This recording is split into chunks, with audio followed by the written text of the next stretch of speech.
Muy buenas, hoy estamos aquí con Kyle Cardenas, él es el Marketing Manager de Warm Audio y vamos a conocer un poco más esta marca y algunos de los productos que van a venir. So Kyle, thank you for being here. Thanks for having me. So my first question would be, what's Warm Audio's mission? Because the name itself is a pretty strong statement.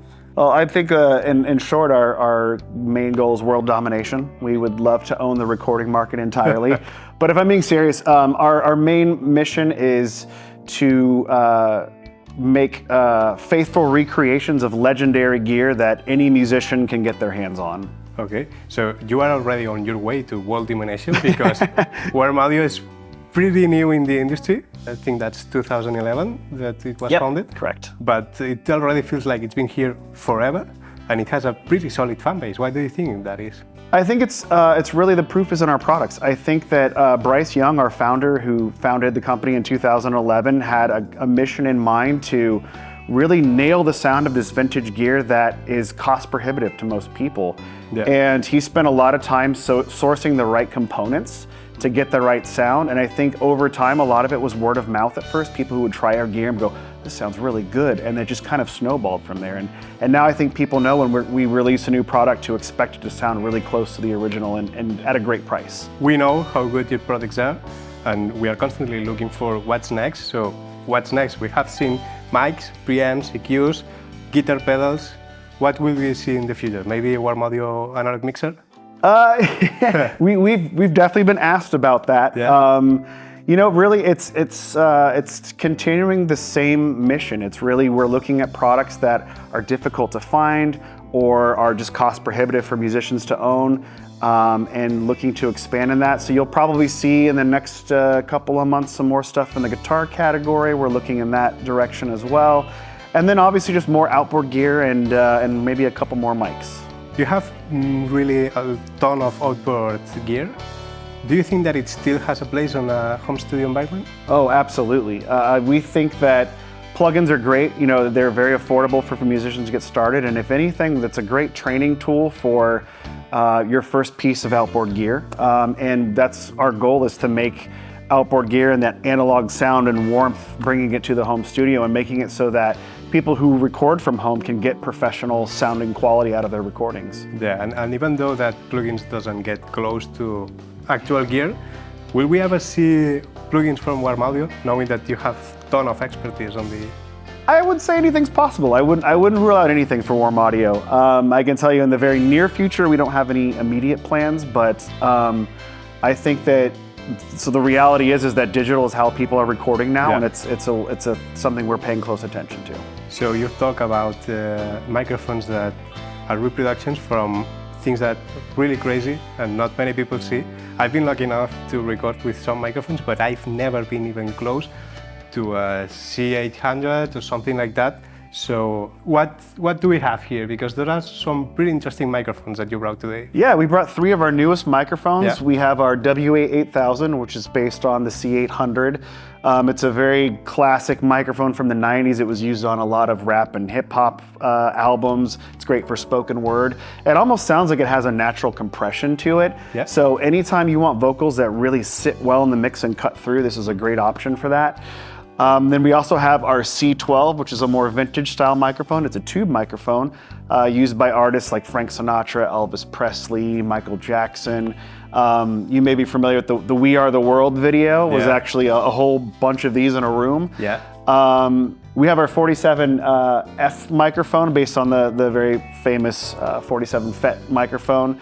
It's a low noise, high SPL microphone. It's great on kick drums, it's great on bass, guitar, even used on vocals. Some people like David Lee Roth used it on vocals for Van Halen 2, and I think James Hetfield used it on the Black Album, so it's a recreation of that microphone. So I think that one important key thing is that those recreations are not based on the microphones that you can come and buy right now.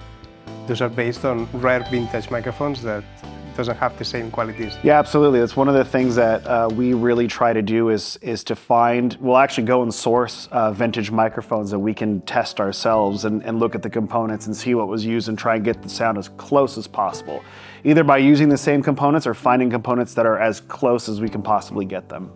Okay, so we're gonna put that to test and see if people can tell which microphone is it. I'm for it. Go for it.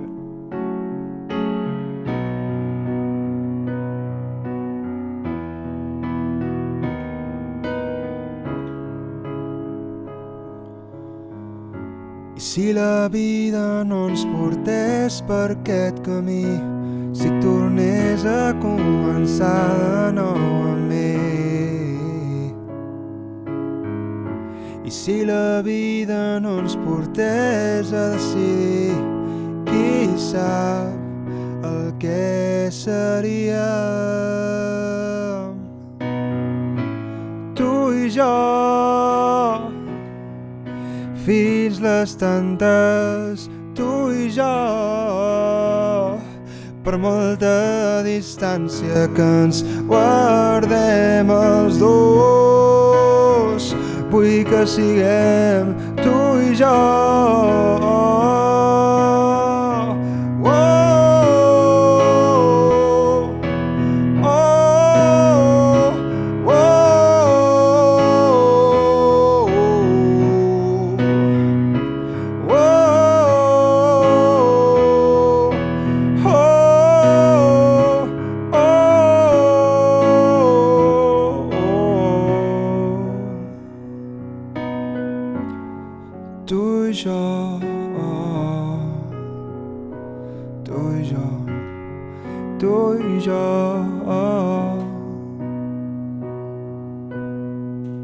So you are using premium components, you have a lot of talent on your team, and the microphones and the gear is excellent.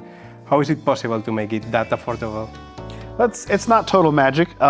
We actually source a lot of components. Bryce, the founder, has a great relationship with a lot of these manufacturers of premium components, and in some cases we're the largest buyer of some of those things. So we buy them in large quantities. That helps keep the cost down. And then as well as the manufacturing, we do that overseas. So we have our premium components shipped over there and put into the microphones and do it in large quantities, which helps keep the cost down. And when working with large quantities, how do you make sure that every microphone, every piece of gear gets in excellent condition to the hands of the customer? That's a great question. We actually have a QC team in Austin, Texas. So when our products come back from the manufacturer, they're actually tested. Every single piece of gear that comes through is tested, opened, checked to make sure that it works and sounds the way a customer would expect it to before we actually ship it out. So now that we have those microphones here, we're gonna record some demos with them. What do you think that we have to try with those? Starting with the C12 vocals, it's a great vocal microphone. Acoustic guitar, we actually just did a demo recently and tried several of our microphones, and this microphone in particular sounds really great on acoustic guitar. With our 47F, either vocals or kick drum mic or guitar cab miking, that would be really good for that microphone as well. And then with our WA8000, I would say if you have anybody that does hip hop, that would be a really cool demo to see it with. Okay. Or even acoustic instruments as well. It's a very clear microphone for that. Okay, we want to try them. Definitely.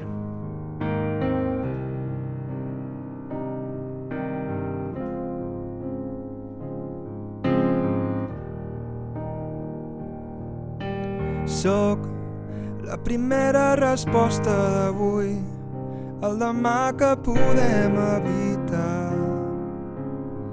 Si tu estàs amb mi, veig com cauen totes les parets de promeses que mai he filtrat.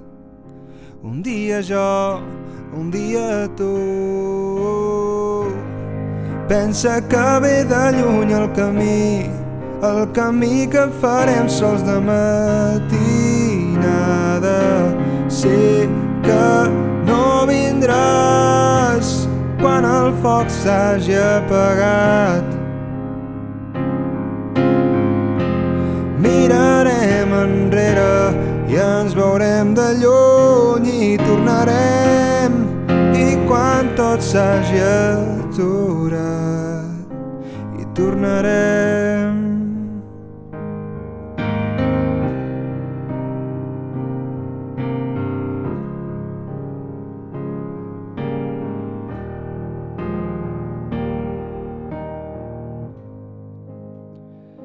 Podria veure com tu veus, podria seure on tu seus.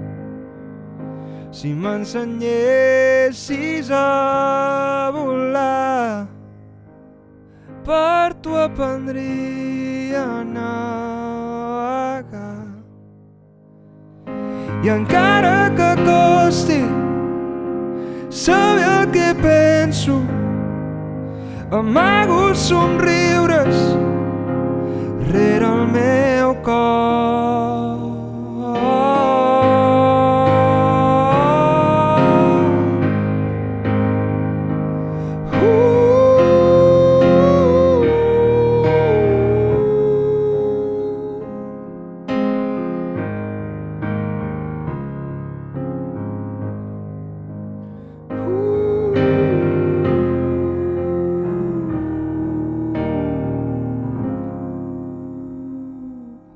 So, Kyle, thank you for being here. Can't wait to see what's coming next. And I hope to see you back soon. Yeah, thank you for having me. This is actually my first time at Alfasoni and my first time in Barcelona, and it's beautiful, beautiful here.